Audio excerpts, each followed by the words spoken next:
I just wanted to start. I'll talk about me in a minute. I just wanted to put a bit of a disclaimer up to start, because when people talk about DevOps, I've seen many presentations. Many people talk about it in very different ways, and in a lot of cases, that's not what I'm going to do. So therefore, there may be some people who have seen some of this stuff before. There may be some people who haven't. If you haven't seen it before, then you may not be surprised by what I'm going to say, because you won't have anything to compare it with. If you have, I may do it slightly differently. I will not talk too much about tools. This is something I've seen a lot of people do before. Talk about tools, talk about platforms, what's actually out there. I'm not going to do that too much. I'll talk about it a little bit, I'll touch upon it, but it's really not that important in terms of when we talk about DevOps, and that's why I'm not going to touch it too much. It's not even going to be overly techy.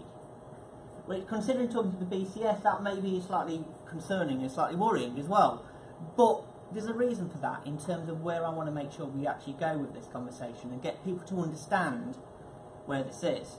I'm going to try and keep this at a very high level, not dive too far in, and therefore try and make sure some of the concepts really come across. Now, I apologise if that doesn't meet some people's expectations and so on, but hopefully we'll get there. There's a lot of stuff I probably won't talk about, and this, it's been titled this as Demystifying DevOps. I very much wanted to have this as a starting position, try and make sure that people understand some of the language, some of the concepts of what we were actually talking about, rather than dive massively into detail too quickly. So, this terrible picture of me, or good picture if you think I actually look worse than this picture, it's up to you. So why should you listen to me? Well, I'm Ste Nadin. My job title is I'm the Chief Architect for a part of Fujitsu called Business and Application Services. I've worked at Fujitsu for over 20 years. As the Chief Architect, one of my roles there is actually owning the application landscape, making sure that all of our processes, methods, capabilities, tools, processes are in line, meeting the business as we go forward. And therefore, unsurprisingly, I own some of the ways forward that we're going with DevOps. I own the way that we're actually talking about some of these bits and pieces as well. I've been honoured to become a Distinguished Engineer within the company, which actually is a peer-nominated thing, not something which is actually derived from the company itself.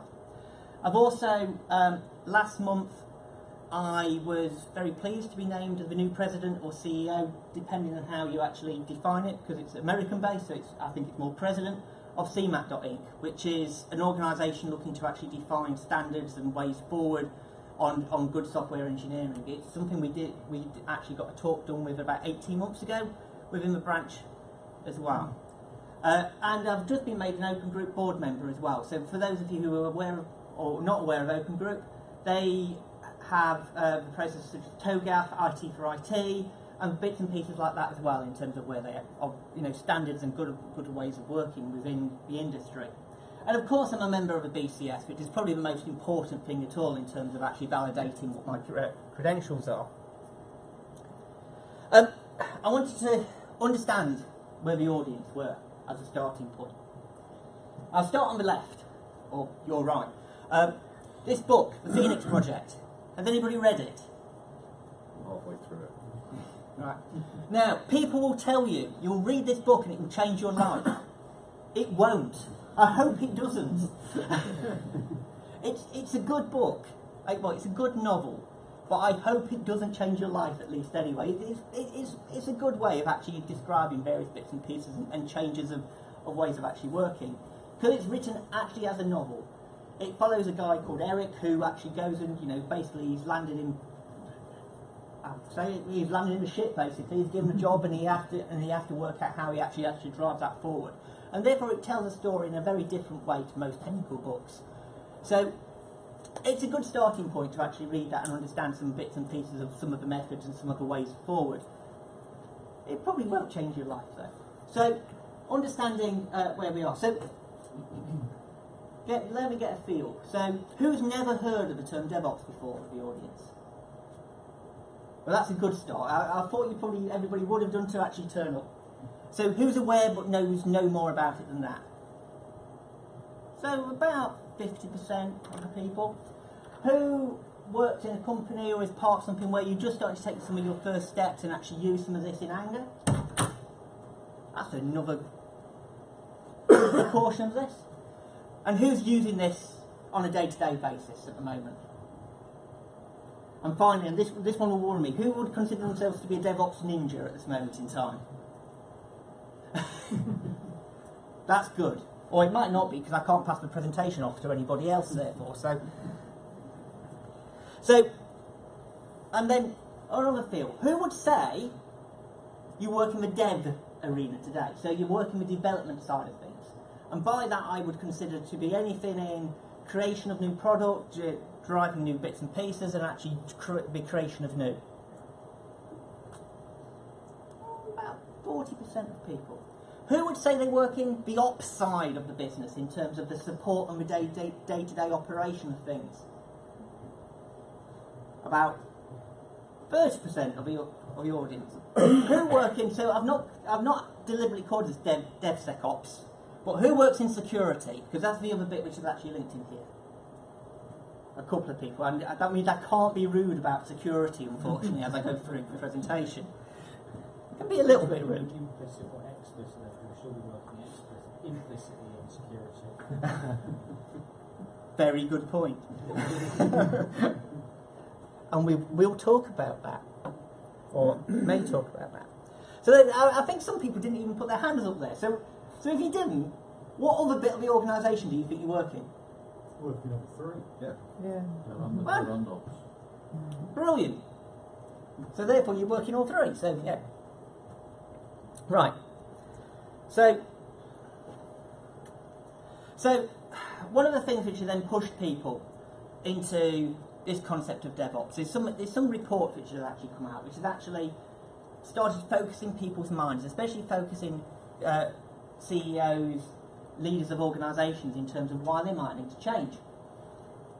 And some of this, to start with, is talked about high-performance teams. How quickly can you actually change things around? And actually, some of this research has been done in those really high-performance teams, those high-performance companies, the likes of Facebook, the likes of Google, the likes of those types of people. It's actually shown that they deploy 200 times faster than the average company does today, with a staggering 2,555 times shorter lead time of actually from a business concept of actually being made to actually delivering it onto the shop floor of actually users actually using it in the real world. I mean, they're really scary numbers in terms of change. And at the same time, creating a 3 times lower chance of failure in terms of what's actually going on in there against the failure rate today. And a 24 times faster recovery. I mean, you can't help look at these numbers and go, well, as a company, we've got to be doing this. How can we stay competitive when we're fighting against guys who are doing this at this sort of speed? And this was the 2016 report. There's been a slightly updated version to this. It says pretty much the same things, though. And at the same time, you then start looking at the security side of things. And these teams, these high-performing companies, are incurring security issues or 50% less, or spending 50% of their time less actually fixing security issues which actually occur. And they spend 22% of time less doing unplanned work. So therefore, things which are caused by outages, patches, and all of those bits and pieces too. So all of these numbers sort of add up to being a major change in terms of how these companies are operating, how they can actually do things different from how the normal teams, the normal companies, the guys who have been around for a long period of time have been doing things. And you can see why they sort of outperforming and actually outworking. So the question that really comes is, why is that? What is the problems that we see? I always like to start by talking about the problems in the world as it is today before we actually get into why people are actually changing and why they've needed to actually do that. So I think, as a starting point, I think most of us have been there. Most of us have actually seen this type of things. It says, for those of you who can't see the bottom, it says, work fine in dev, ops problem now. So this is the general thing of you have separated teams. They're actually working. They actually go and do various different pieces, and actually what you actually see is this concept of you have different functions going and sort of tossing, if you like, the bombs over the wall to each other. Actually getting there and actually showing the fact that we've actually created something. We're going to pass it over the wall. There may be still some bugs in place. There may be some things which don't work. Well, it doesn't matter. We've hit our timescale. We've hit our milestone. We're going to pass it over, and therefore that can be now fixed in operations as we go forward. Never works quite as happily as that. The other one. I said I wouldn't upset security too much, but the security says no. In terms of we have people who wanted to do pieces of work. We have this going on, and actually security sort of sits around the outside of how these things actually happen, and actually comes in far too late in the process or around the edges of the process, and actually stops things actually being pushed through in the correct bits and pieces and in the correct ways. I'm sure you guys don't do that, but it's sometimes seen as security there are a barrier. They're not actually working with the teams. They're working on that outside and not actually causing good impact. We then have the problem of we see the environments in structure are going out of sync from each other. So the development environment, the test environment, maybe we have pre-prod, maybe we have testing environments, maybe a whole chain of different environments, all the way into production. And we see all of them start to diverge from one another. So you don't actually know what's actually going on. So the developers are working on something which actually isn't in live in there. And therefore when they actually go and push that into test, they start seeing problems which they don't actually expect. And you even get all those things fixed in test, and you push it into live, and it still doesn't work, because these problems actually happened in there as well. It may be because the ops team, because they've been throwing the bombs over the wall earlier on, have had to go and patch things, gone and done little fixes in it and so on as well, which haven't been documented, haven't been pushed back into the development environments and the test environments. And therefore we see this divergence, and therefore we see the problems where all of these environments go out of sync, they don't work with each other, and therefore you constantly have these problems of you don't actually know the results of what's going to happen as things flow down this chain. And what a lot of that leads to is a hero culture being built up in a lot of organisations, and therefore people really becoming well respected, well understood, well known. These are the guys who can get the problems fixed. These are the guys who can actually go in, they understand how to do it, they've got a lot of knowledge in their heads and in terms of where they do it. The problem with that is, while it's great to have those guys to get you out of the rubbish when you actually get there, it means you are concentrating that knowledge into a few people's heads of what's actually going on. And therefore you're always relying on them time and time and time again, and pushing more and more and more work on them, which means things don't get documented, things don't get done correctly. The pushback of the fix in production doesn't go back into development, because as soon as they fixed it once, they're having to move on to the next problem which they're trying to solve as well. So you have this constant issue that the only people who know how to fix the problems are the heroes, who are the people who are fixing the problems in the first place, which causes you a major problem of a small number of people becoming bottlenecks within your organisation. And then, we've already talked about it. The tortoise is a little bit out of proportion to the greyhound on this picture, but it's what I could find. And we have this release process which doesn't meet the business need. It doesn't actually follow. So some of the stuff which I was talking about up front in terms of that 200 times faster on the release process, because how many people work in organisations or have worked in organisations in the past where you may have a release which happens once every 3 months, once every 6 months, that type of slow process of release where you have to plan it, you have a quarterly release, and twice a year release, maybe even an annual release of a software patch which actually goes on in terms of how you can actually do that. But actually the business and the world is changing rapidly around it in terms of the patches and what's actually needed to be done to actually make that work. And to put some context into there, Amazon, I think, currently hold the record for the releases, so this thing changes on a frequent basis, now make a release into their live environment not pre-prod, into their live environment every 11.7 seconds. And they are different levels of change actually going in, unique levels of change which is going. Now, anybody who works in the old world of a planned release over time periods, that is a mind-boggling way of actually looking at it in terms of managing that change, how anybody can get in their head, well, what state is the environment at any point in time? And as soon as you think about it, it's probably changed again. So you can never fully understand. So therefore, the way you operate this, the way you keep it under control, has to be different. You cannot operate by just doing things faster than the old ways of actually doing it.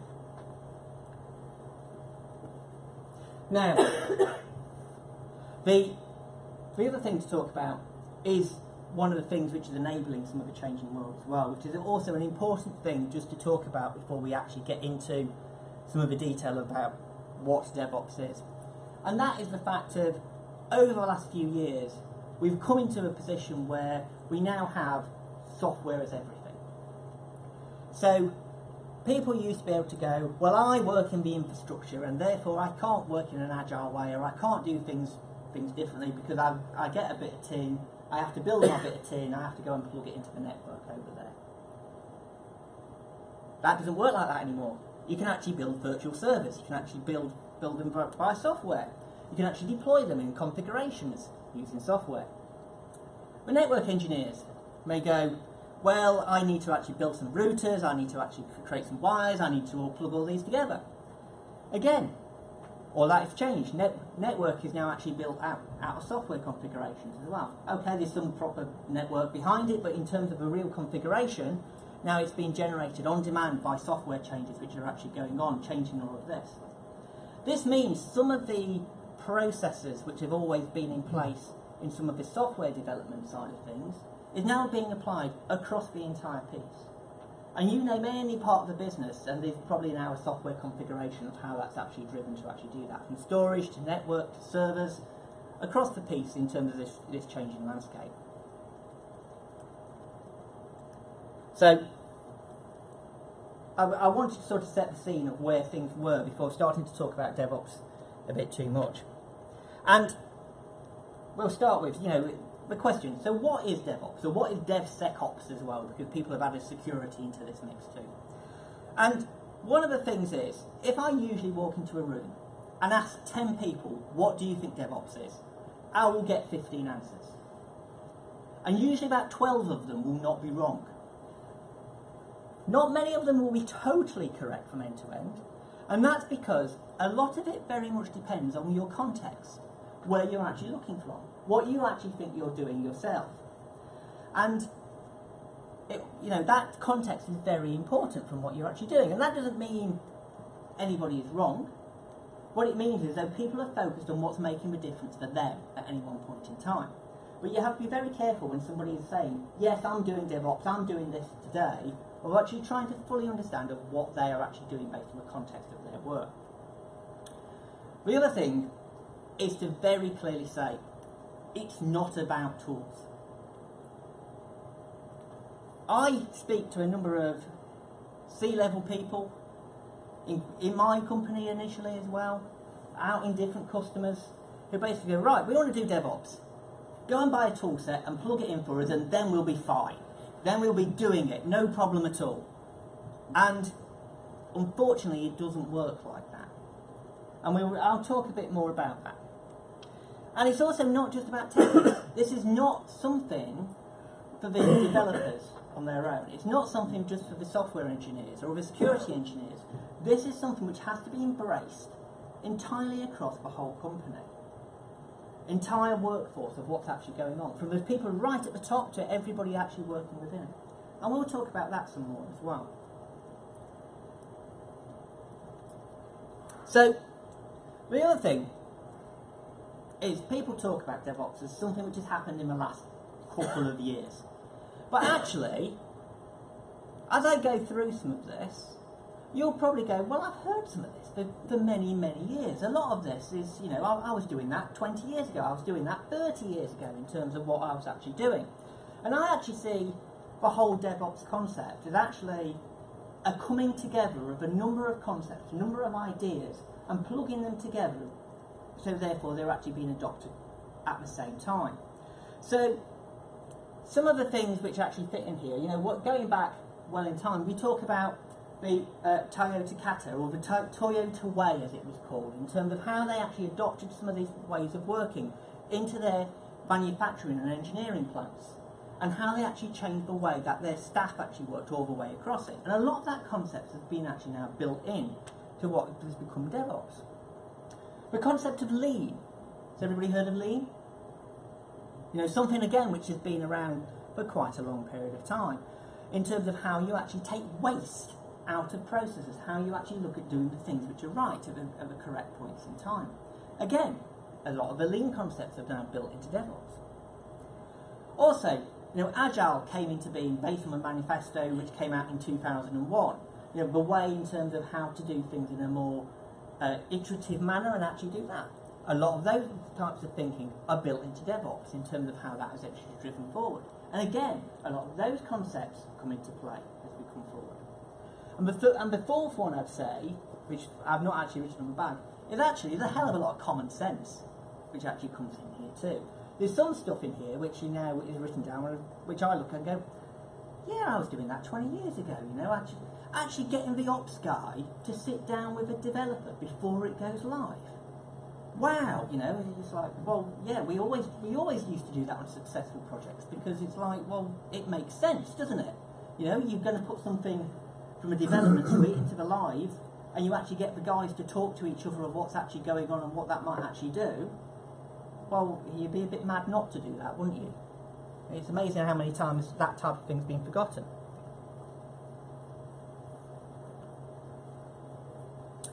So, DevOps very much comes down to a concept of doers and enablers. And I'm going to say this again because it's so important. And this is about the fact that so much of DevOps is about a cultural way of working, of what you actually do, and not about the tools which actually come about from it. It's not about what those tools actually do. Now, there's a lot of bits and pieces within here which you would find very difficult to do without the tools in place. I'm not going to pretend that is any different. But if you take the tools and go and apply the tools, and you've not put the culture and the people in place, you will not do DevOps. You will not change the way you're doing it.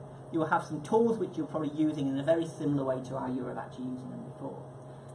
So, I know I've now said this 3 times already in the very short point of the conversation, but that is a really important thing which people lose very quickly when having a conversation about DevOps.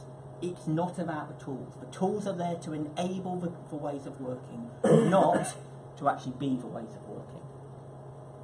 Right. So I've babbled a lot there to start with to try and set the scene. And as I say, a lot of people look at this from the context of where they actually sit.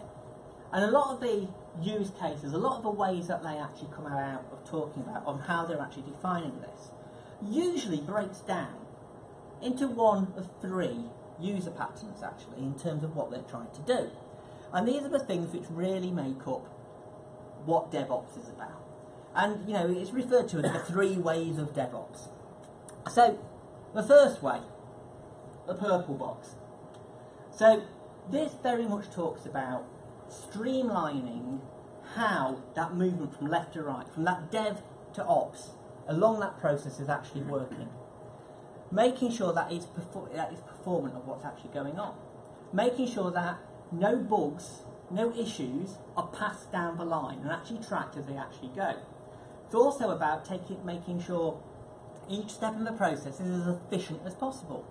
And also about the fact of everything you do starts with the end goal in mind. So everything you are doing, you have to look at what is the end business result? What are you trying to achieve at the end? What is the impact on the customer, the end users, and how does every single step in the process actually do that? Looking to remove silos as you actually go down there, and trying to get people to think outside of their bubble of going, right, I'm just going to go and write this block of code, I'm going to go and do a test over here. Not thinking about that, but actually thinking about, I'm going to make this payment system work because that will have this impact on the business. And understanding how those fit together.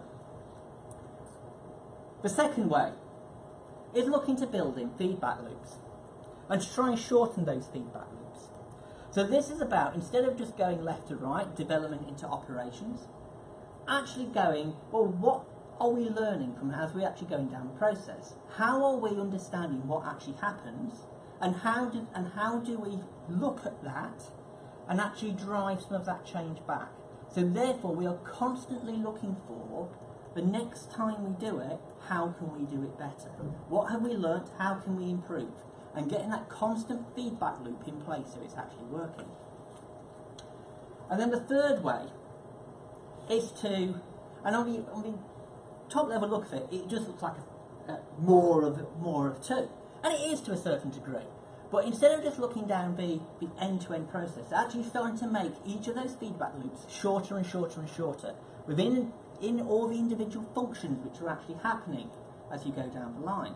So therefore you're looking at improving everything what happens all the time that's actually going down. And I'll come back to each of these and start talking about individual parts in them as we actually break into this.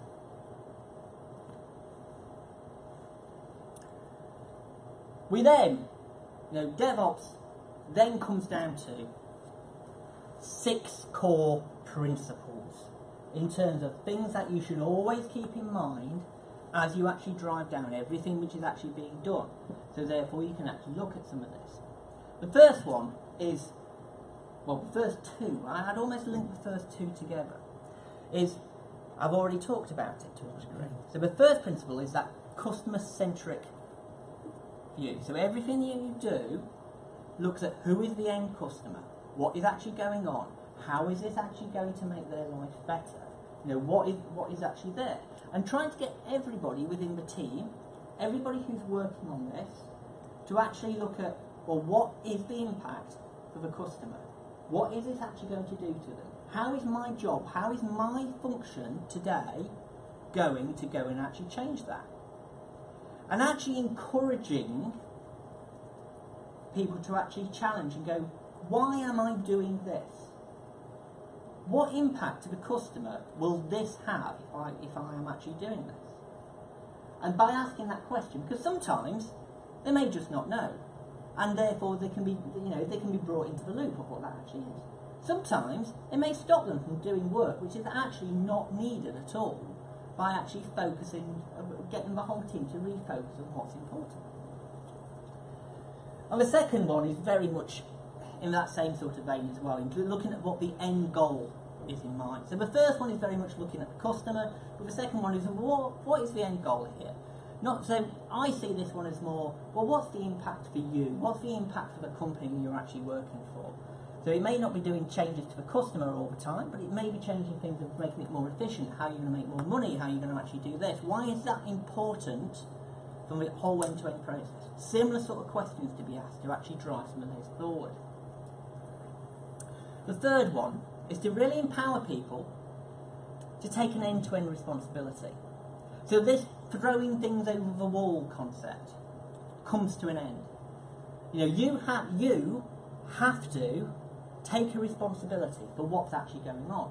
You are not allowed to throw issues forward. You have to hold your hand up and go, right, there's something here, and work with the team to make sure that that is understood and actually tackled as it goes down the line. So therefore, you no longer go, well, I'm sat here in development and I don't really care what the next step in the process is, or well, I'm just a tester and I'm just going to test this. Everybody is part of the end-to-end process. Everybody is involved in that, and everybody is part of the success or failure of what's actually going on. Principle 4, which sort of builds on that. Cross-functional autonomous teams. Now what does that mean? Well, that means we stop having these silos of people. We try everywhere where possible of not having these handover points or handoff points of people. We try and build every part of the process so people from all walks are involved in this. So I mentioned security. And sorry for pointing at you guys over there, but you put your hands up early. So, and this is where, so we talk about this. So we talk about, well, the security guys, the testers, the end user developers and the functional design guys, the architects, everybody who's involved in this are all part of the same team at the same point in time. So therefore, everybody is defining what the requirements are, getting involved in what needs to be created, all the way through the process. So therefore, you don't have a point where you go down and then the security team says, no, you can't do that, because those guys are sat in the team to start with, and you're defining, well, this is a real requirement. This is something which needs to be met for us to hit the end goal. So therefore, that is built in from the start. We don't have massive handoffs from the testers. Testing is built in as you go forward. Now, there's a secondary part of this as well, which is people stop being developers and testers and security people. It becomes more and more important that people are multi-skilled, are prepared to actually pitch in and help out with what needs to be done at any point in time. People become specialists and experts, if you like, and therefore can lead in certain parts of it or have a better opinion in it, because that's their depth of knowledge. But it's important that that's just not their knowledge part, and that actually they're getting involved in everything else. Now, that does not mean that people need to be on day one highly skilled in doing all the concepts. It means it's this cultural thing of wanting to pitch in and actually help out, and actually everybody work together to meet the success criteria as we go forward, and therefore be prepared to listen and learn from the experts in your team on this. So principle 5, continuous improvement. Now, I've talked about this when we were talking about the ways, in terms of, one of the great things is you always have to be looking at, well, what is working for us today and what can we do better? Now, this does not always mean, well, it may be, we could get a better tool in, or we can actually code that better, or we could just be better here. It's actually looking at the whole working practices of the team. What's working and what isn't working? And it could be really simple bits and pieces in there in terms of, well, actually, it's not working for us to try and do a release every 2 weeks. 3 weeks would be better, or 1 week would be better. It's not working for us to have a daily stand-up at 9 o'clock. It would be better to have it at 9:30, so therefore everybody can come in slightly later and avoid the traffic, and therefore be more efficient. All of those type of things, and that sort of quality of life aspects, to actually make the team more efficient, actually come into some of those conversations as well. And principle 6, automate everything you can. You're shaking your head. We'll probably come back to it. Everything you should. You may have a point there, but I'll touch back on this probably a bit later. But automation. There's been a lot in the news about automation over the last couple of years. About automation's coming in. It's going to remove jobs from everybody wherever possible, because your job will be automated. You won't actually be able to do anything as you go forward, because you will be replaced by a machine. The adage which has been around for 50, 60 years in terms of this. Well, actually, what we're talking about in this sort of space is automating those processes which are usually very manual, usually low on morale, because it's about just repetition, doing things time and time again. Things that actually tend to cause problems when you have a human actually doing it, i.e. following a release script to actually put things into live, because they might miss a line, or they might mistype a line, or they may do things like that, and therefore your quality actually drives down. You actually cause mistakes by actually not automating.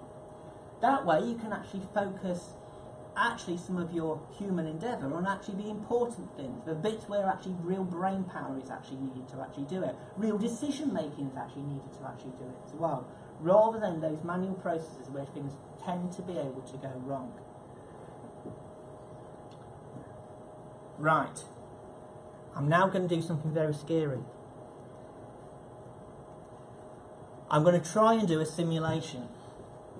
I need some help from the audience in order to do this. I may actually prove failing fast rather than actually what I'm actually wanting to actually do.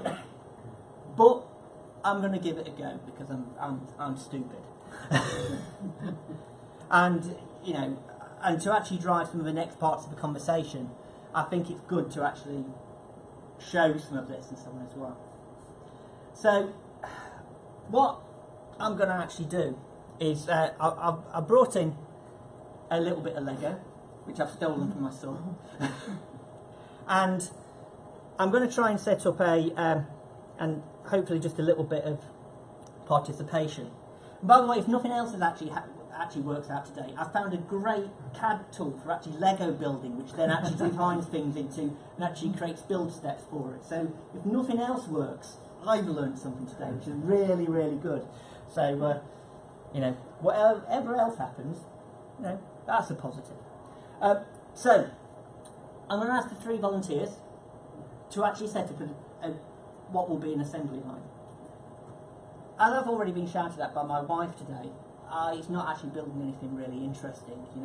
She wanted me to set it up to build a dragon or something like that, which I thought would be highly too complicated anyway. But actually, just to try and set up almost a conveyor belt line of just people doing the same thing in the same process as it actually goes down the line, and we'll see what actually happens as it goes down. So step 1 is, well, you see some of the instructions, and I've got some instructions actually for doing it. So does anybody want to be involved? I don't mind, Steve. So we've got one very keen person. Well, yeah, we've got 3. We've got 1, 2, 3. I'll ignore you. Sorry? I'll ignore you. That's all right. That's fine. You want to? And you come out. So we're going to. I want to try and set it up so people can actually sit. So we might need a couple of chairs as well. Oh. Let's. Can I just steal a chair? Oh. So, as I say, this may fail horribly, but I'm going to give it a go. We've got another chair. Can I steal your chair? Yeah, still more. Yeah, cheers. This is presentation and furniture moving all in one go. Yeah? Right. Right, the next bit is to show my organisation. So, you can set up workstation 1, workstation 2, and workstation 3. So the idea is, we'll go down the line, and if you can try and build your bits as quickly as possible, and then pass it down, and we'll try and build on these. And as I say, this may fail horribly as we actually go down. So I've even separated these into the right pieces. I hope. So, I'm nothing but organised. Organised failure, I think. You see, when I started doing this, I thought this might be a good idea, because I always like a simulation. I've started wavering as I've actually come down. So if you just want to hang fire a minute, and then, so do you all know what you're doing? Do you understand the instructions that I've actually printed off in terms of the steps that you actually need to do? Yep. I'm hoping this works. Right. When you're ready, go. There's no pressure, it's just, a whole room of people is watching you use Lego here. And then pass it on and do some more. I'm loving that. It's when it'll speed up in a minute, because he'll start getting competitive with each other, I'm sure. This goes down the line.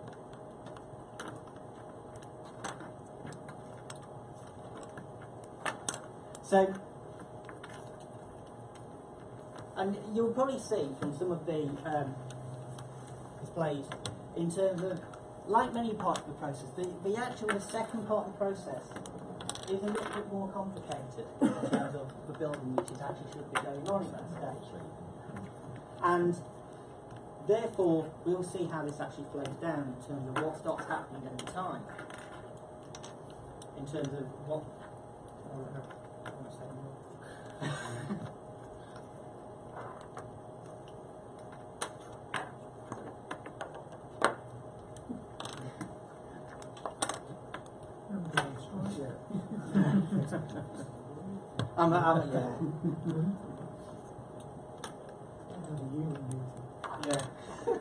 You weren't expecting this tonight, were you? Yeah, absolutely. Yeah. So what you start seeing happening here is, because step 1 is slightly easier than step 2, you start building a backlog, start building a queue, and therefore it starts lagging there. And yet, in step 3, you're quite bored, aren't you? There at the end. No, it's quite exciting actually watching step 2. In terms of what's actually flowing, because you're sat there waiting for actually it to be released as we actually go down a bit more. So I think we're coming to an end in terms of where we're going. So we've been working you really hard in terms of the middle, and there's always been stuff actually waiting for you as you go down. So.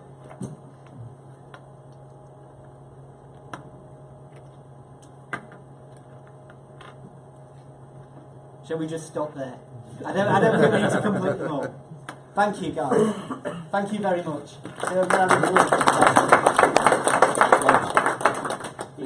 You get to play some Lego, and you get a round of applause for it as well. Who'd have thought that when you came out tonight?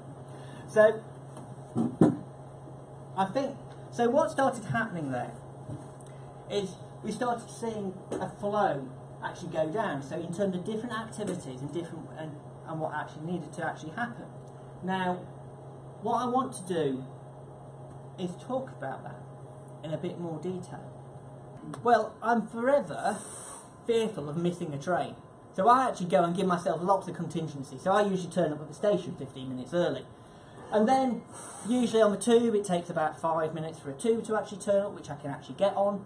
And then, maybe there's about a 1 minute delay getting out of the station off the back end and actually getting onto the street to actually start my walk while everybody's queuing up the tickets and so on and stuff like that.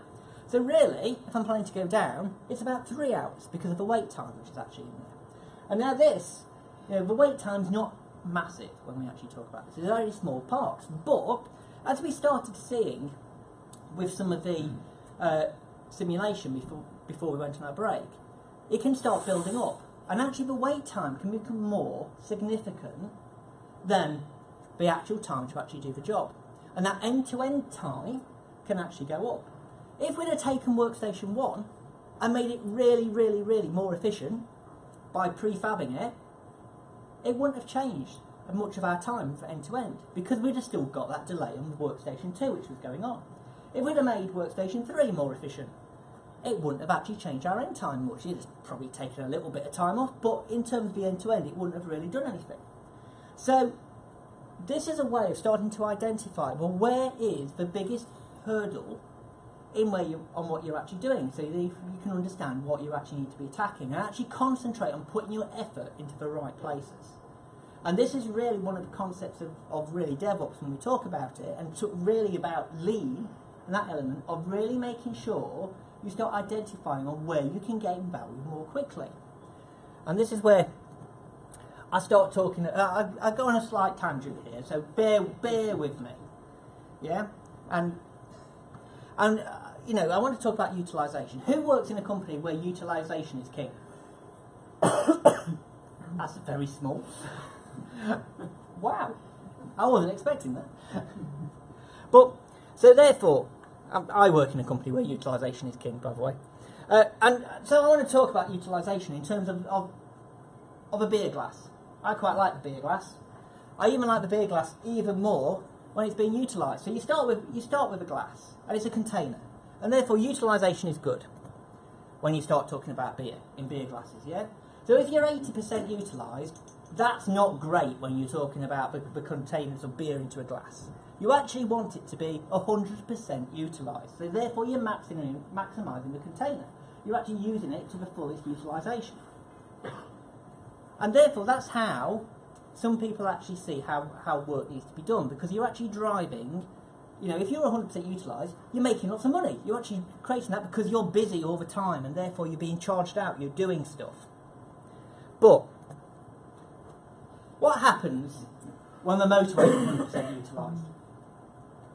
It stops being efficient.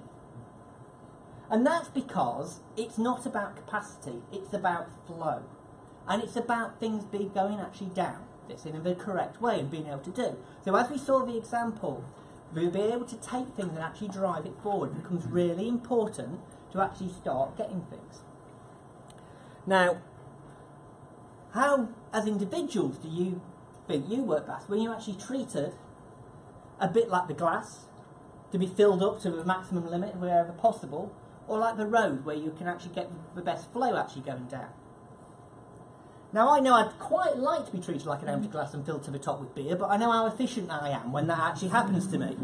And it's about the same sort of result when you start seeing people driven to utilisation in terms of their ability to do things. And there is a point to all of that. There is actually a graph, and there is actually a formula. So I'm not so bonkers about talking about all this sort of stuff. And this talks about the wait time as we actually go forward. And this becomes really important. And the formula goes, wait time is based on the amount of time busy divided by the amount of time idle.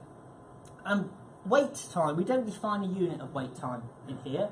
What we talk about is how, wait time is generated by how long it usually takes you to do a job, usually, in terms of that. Because units of work are different depending on what you actually do on a day-to-day basis, yeah? And as you can see, this graph is is not too bad here, actually, until you get to about 80% along here. But then, it really spikes up. And this is what's important, because as your utilisation goes across certain that 90%, but 90%, your wait time becomes 9. So 9 times as much time to actually do a piece of work you're actually spending with something waiting in the queue to actually do it. As you move towards 100%, you start losing full flexibility. You can't actually do anything at all, and really you start getting to about 1,000 wait time, and actually prioritising the important pieces of work and flowing it through becomes almost impossible. So actually, to be able to respond quickly, to understand the business change and actually do it, you don't want guys to be fully utilised. You don't want your critical pieces of work to be fully utilised. You need to have that flex, so therefore you can actually drive that change in.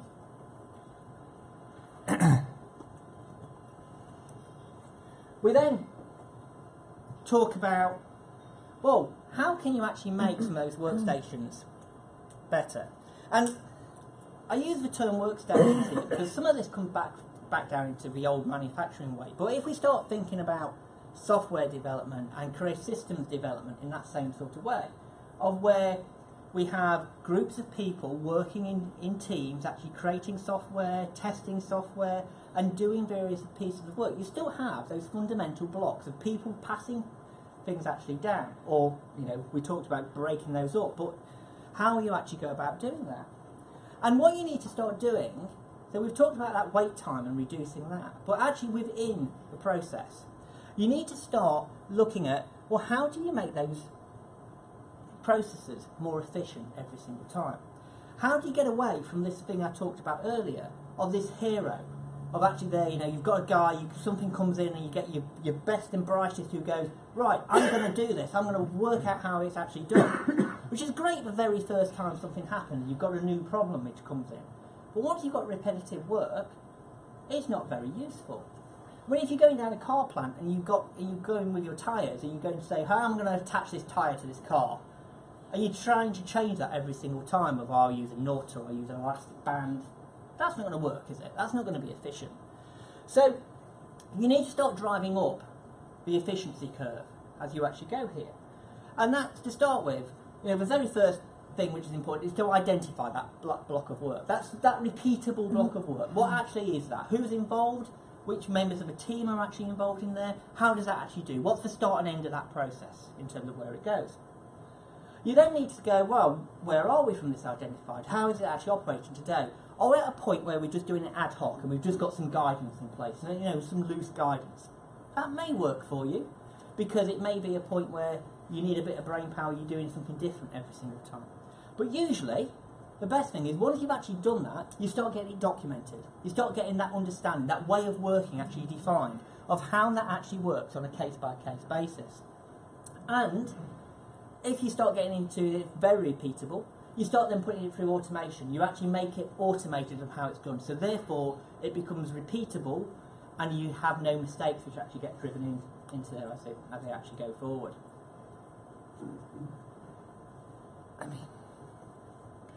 The next bit is, and this almost goes against the grain a little bit, because we've been taught for a long period of time that actually making blocks smaller makes it more efficient to be able to change and be flexible. Well, actually, that's not true.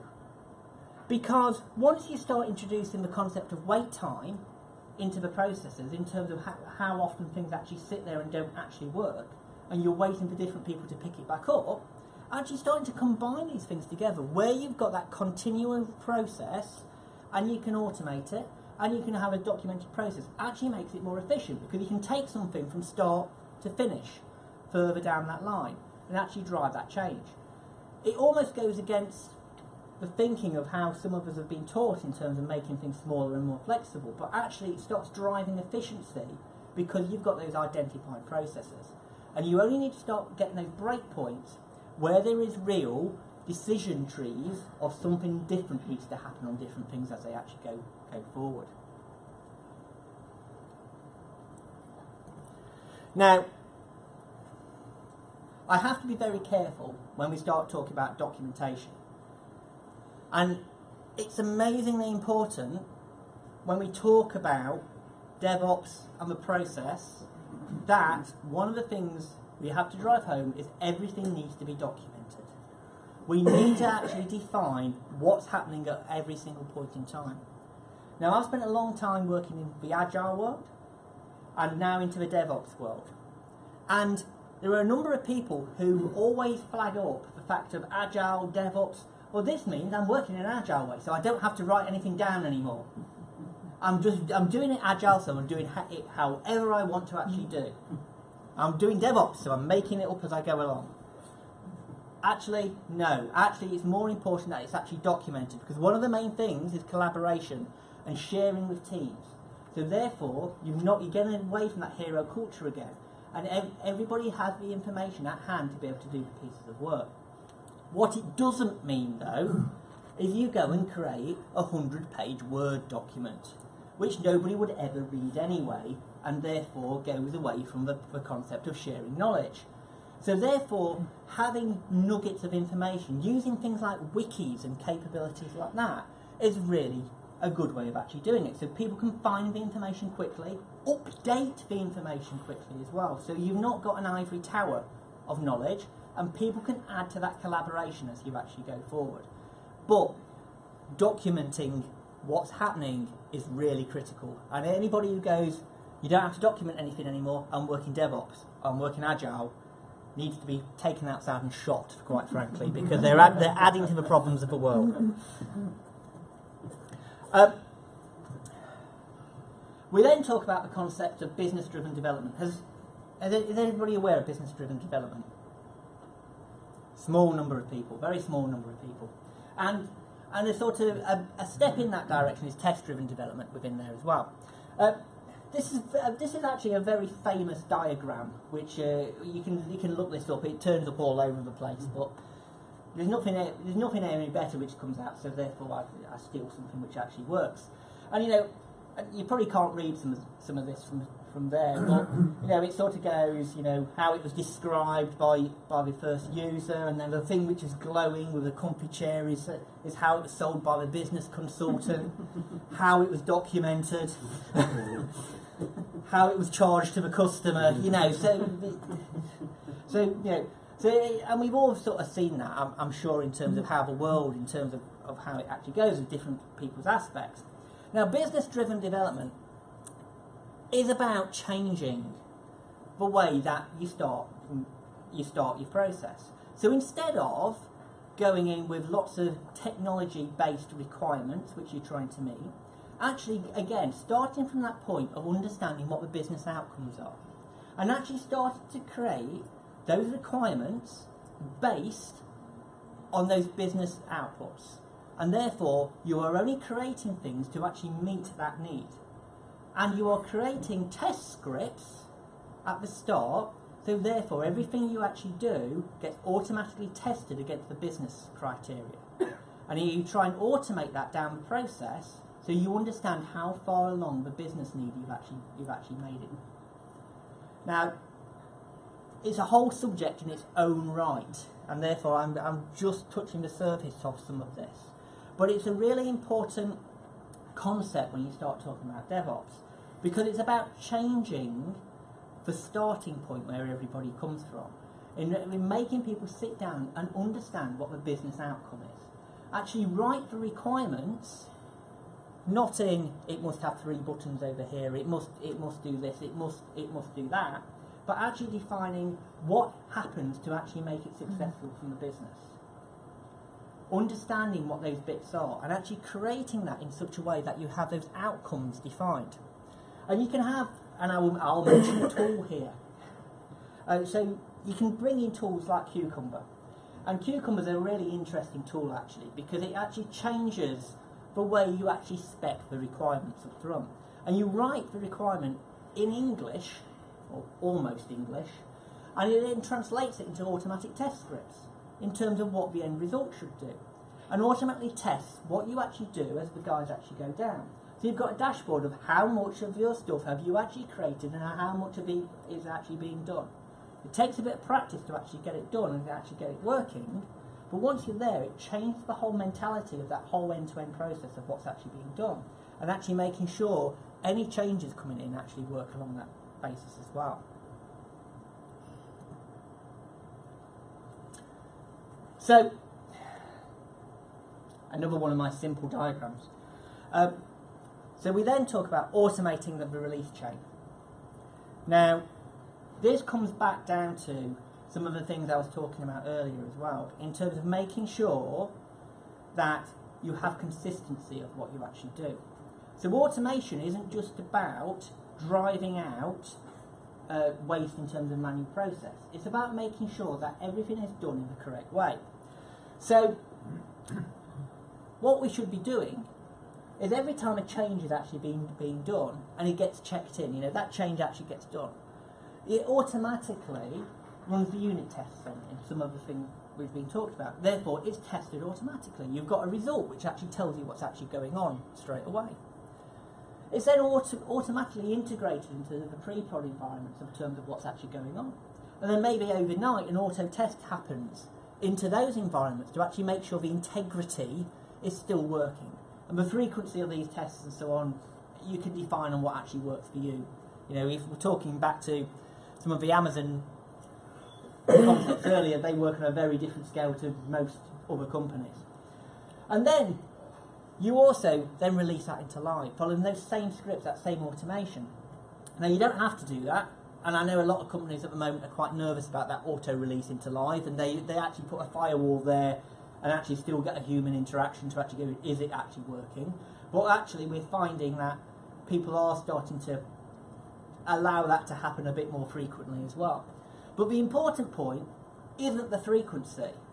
It's the fact of you're not deploying by a human, going and reading deployment scripts and actually then typing things in, moving files across, doing this and copying and pasting configuration. You've got the same automation deployment, pushing it into each of the environments as it goes down. So therefore, what you have tested, what is actually being driven, is the same on every single step, and therefore you're not introducing potential human error and conflict as you actually go down the step. Now, this becomes really important when you start talking about security as well, because you start from a position of, well, how do we know it's secure? How do we know we've not actually introduced any security holes in it?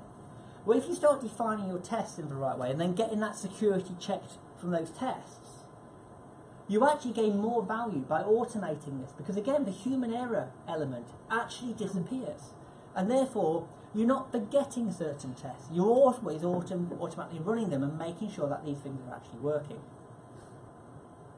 Again, there's a lot more information on that, and I'm touching the surface on some of this stuff. Now, to go off piste, I'm now going to go to the third way. Don't worry, I've not forgot the slides on the second way. I will come back to that. But in my head, this works more logically talking like this. It's probably because my head's screwed on slightly strangely. And I want to talk about team empowerment and retrospectives here, really, in terms of how this is done. And this, to me, works better because we sort of that flow down of what we've already talked about and how we've started to engage in some of those things sort of works. Now, so when we talk about retrospective and empowering a team, what we start talking about is not passing bugs down, making sure the team is actually working the same way, but also they're actually looking at what actually is working, what isn't working for them, and they're doing that constantly. So every time they complete a block of work, they start, hopefully you can read this. So did everything work successfully last time? Why did it work well, or why did it not work well? What actually happened? And then always understanding of what can we actually change, how can we actually make it better, and then implementing that change. And not going and having to ask anybody else of can we implement this change, actually owning their way of working themselves to be able to do that change and make it more efficient, because it's within their boundary of being able to do that change. But asking those questions every single time through, however many times you've done it, is part of the process of making sure that you're always looking for opportunities. And that should be being done not just in that full end-to-end process, but on all the activities, which is why I've moved into the third way straight away, because that very quick feedback loop, how can we make this better? What happened wrong last time? How can we make it better? All the time, and just continually asking that. Now, this is a slide I actually use when talking about Agile more than anything else, but it actually works. It actually works in this regard quite well as well.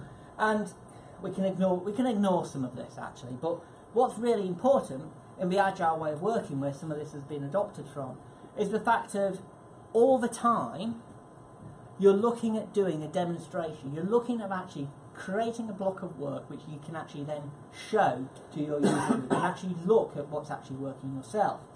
So as you come down your blocks of your iteration, the two things near the end are really important in every single sprint that you do in Agile and every single way you should be working when working in DevOps. Is first, doing a stakeholder demo. Actually going back to the business and actually going, this is what we've done. Does this make sense? Have we got it right? What needs to change? And that's important because in some cases the business may not really know what they wanted before, and actually getting that visual aid or constantly through the process gives them that feedback loop of actually going, actually this is what we actually wanted, and now we've seen it look like this, so we actually want to change it a bit, and therefore gets that working hand in hand. But the other bit is this retrospective, right at the end. So the team then look internally, if you like, on themselves, and actually go, well, how are we working? Did this really work for us? Did we plan this right this time? How are we using the team in the right way? Is everybody working correctly? You know, I mentioned earlier, it may be, maybe we change the hours we're working. Do we need some better display boards? Do we need some other technology? Do we need to be doing something else? All of those questions can actually be asked in terms of what actually fits into there as well.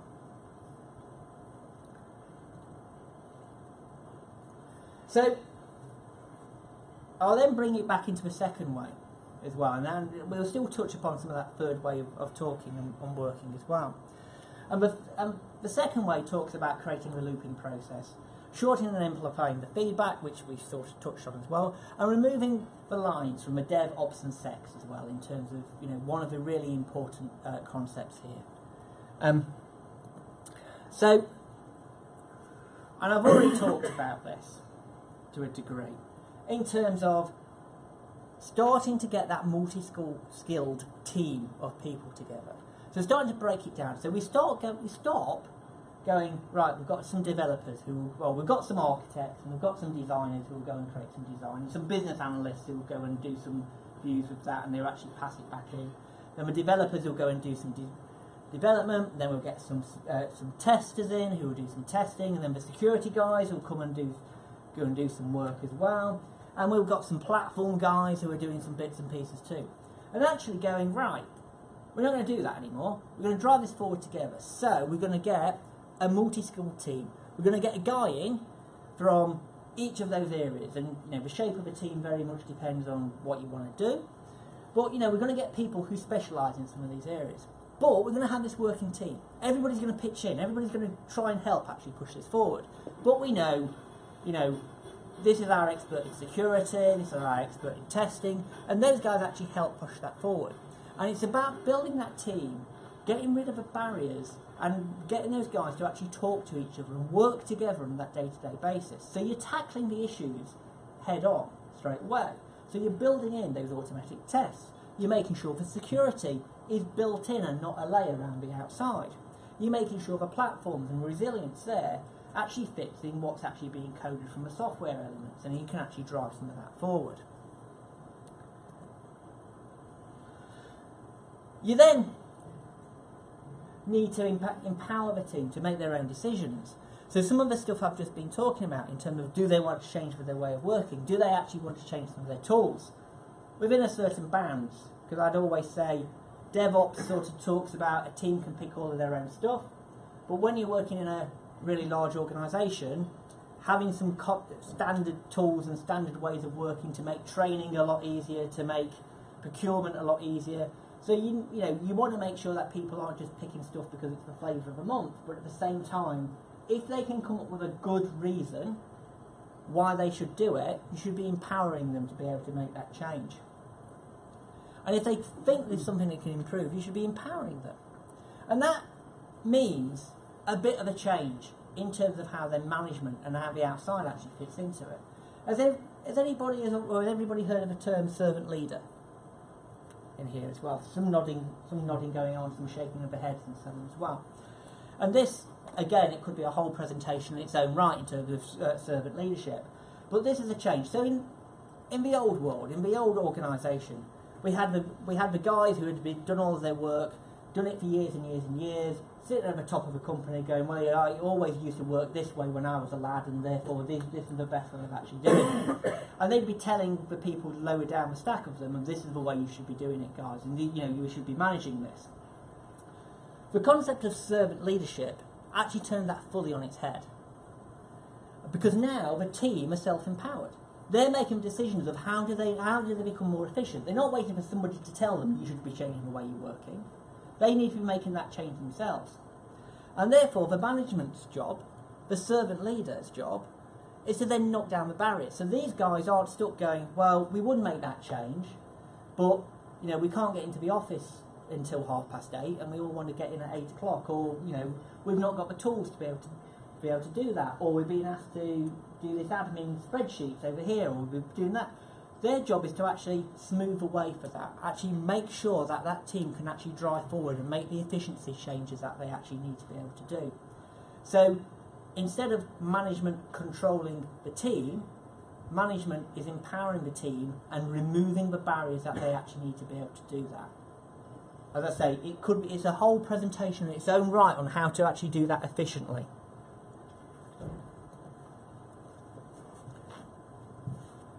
Another simple diagram of mine, but hopefully to get the concept away. So we talked about earlier as well the view of having different environments at different states. Now, we need to start moving towards the fact that it's not just code which goes into configuration libraries. It becomes the whole server build, it becomes the whole platform build.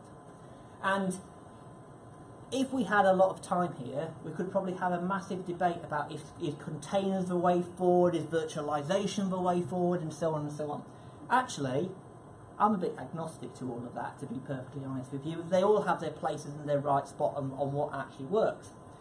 What's really important, though, is you have the ability to create an environment, a session, from scratch whenever you need to, at a default configuration point.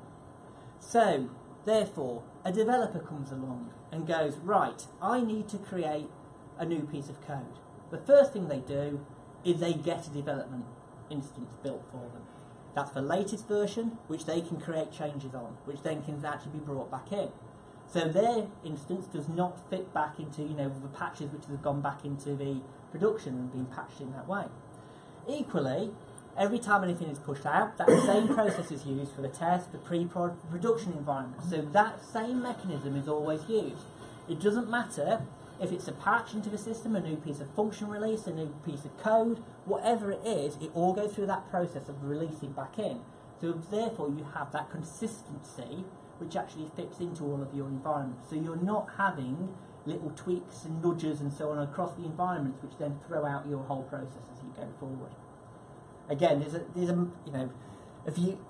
I'm sure a lot of people here know about containers, they know about virtualization, they know about all of that sort of stuff. There's a massive debate in that sort of area. People will insist that containers are exactly the correct way forward. Some people will talk about it's not that, and actually going to a pure microservices architecture is the way forward, so on and so on.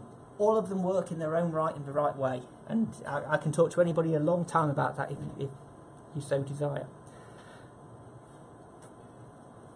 Right, so we start talking about then the release chain, and this is a diagram. If you start looking at DevOps a lot, you'll start seeing come up quite a bit, and this starts talking about the different phases actually in there of what actually fits together. So let me build this up actually, and I can wander around. So you start talking about some of the planning stage up here in terms of you start with planning, you understand what needs to be actually done in there in terms of doing some of your design, some of your concepts, and actually doing that. You then start doing your creation and your verification of what actually goes down there. The creation into pre-prod and some of those releases and some of that testing which is actually needed to be done in order to make sure some of that actually is working successfully. You then talk about your release, some of the stuff I've just talked about there in terms of making sure you're releasing what you've actually built in the correct way as you actually go down there. And then you configure it, so it's not just about release, it's configuring your different instances so they actually work. And then importantly, you're then doing your monitoring, so therefore you know what's actually going down, you know what's actually going on live, so therefore you actually understand where the problems are going to be as you actually go down. I've not actually talked about monitoring too much actually, but it's a very important part of the whole process, knowing actually what's actually happening, at what points in time you've got that feedback loop from your infrastructure and capability as well. And then actually, there's lots of tools. I said I wasn't going to talk about tools much. So there's lots of tools. It comes, it goes. In terms of in each of those stages. And actually, those tools are a subset and is extremely more complicated than that slide which you briefly saw actually showed. Because all of those tools are bleeding left and right and all over the various stacks. And there's new tools coming out all the time, and they all fit together, or some of them don't fit together. It's a very complicated state in terms of where it is, which is why I don't want to talk about tooling too much, because it is really important, but there's certain tools which do work and don't work at certain points. But it's about getting the concepts right, not about the actual tools. So, I just wanted to talk just about a couple of the challenges as I see them at this moment in time. So, and I come at this from I work for a big SI, very much going out and working with other companies in terms of doing projects for them, doing outsourcing for them, doing those pieces of work, which is very different from if you're in a company who are doing product development and so on too. We do that as well, by the way. We do product development, we do project outsourcing, we do all of those bits and pieces, and getting that concept actually right throughout there. So, the first challenge, which I see all the time, is this organisational structure. It's very easy to actually say these multi-skilled teams is the way forward, and we need to actually bring all of these guys together. What you actually find with any company of any size is they've built their organisational structure so that doesn't actually work like that. And actually getting a multi-skilled team, or picking one person from there, and one person from there, and one person from there, you very quickly run into the problems of, well, that's my P&L that, and that's my P&L that, and how am I going to make margin if that person's doing this over here? They are significant problems. They are bigger problems than I can cope with on a day-to-day basis. And really, it's about education of making sure we can actually start changing the way of structures of teams are actually working to actually get these units. And you know, there's lots of people who are starting to do this and actually showing, well, let's just give it a go. Let's create these virtual teams. Let's do this and actually pull these guys forward and actually show what benefit it is, and actually doing it by trial and practice of actually driving some of those forward and actually getting that. But you know, change can be slow and actually changing some of that control. The second one, who does the support? Which seems a very silly question to be asking when we're talking about DevOps. But actually, you know, we often get the conversation of, right, we've now picked some of these tools, so who's supporting this tool for me? And the answer is the team who's actually using it on a day-to-day basis. They're responsible for their own tools as well. So actually, this whole DevOps view is not just about the stuff they're creating, it's about the stuff they're using to create as well, and taking that whole ownership and that whole empowerment from there as well. But what I get a lot, because obviously I work in an SI, is, right, we want Fujitsu for you guys to we want to come and buy DevOps from you. And that doesn't work. In the same way you can't buy Agile from people. You don't do DevOps to people, you do DevOps with people. And it's a change of culture, it's a change of co-creation as we actually go forward. If you're a company doing it to yourself, it works well.